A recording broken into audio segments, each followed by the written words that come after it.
Thus, we use the distance transform to provide the cutting plans distributions. Then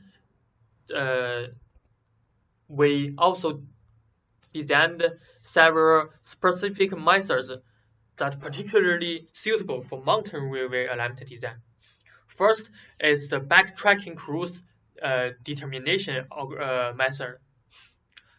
I don't want to show many details about this method because this may need you guys to study these formulations by yourself.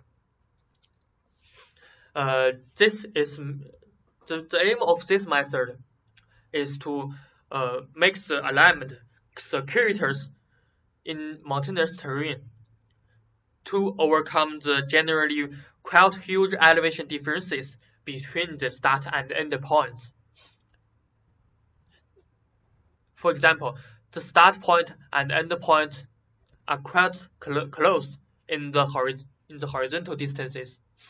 However, the vertical elevation differences between such endpoints are usually very huge.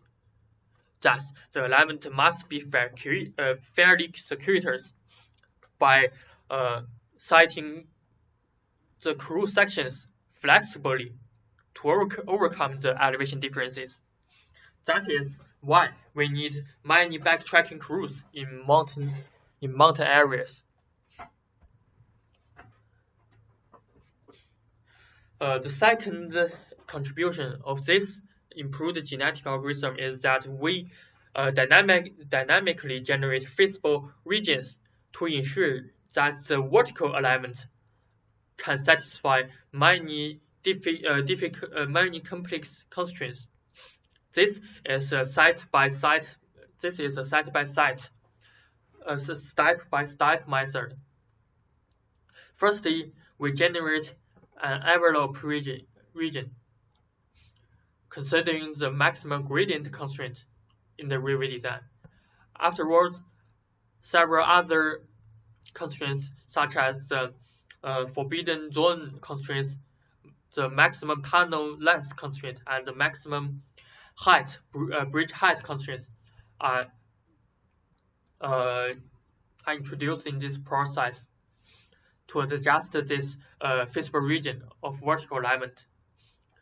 And this is the final feasible region for vertical point of intersections.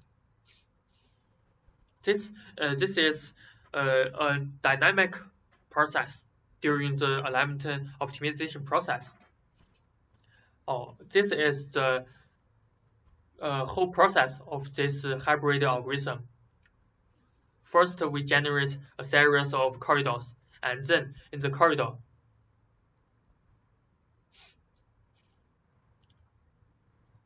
a series of alignment solutions can be generated.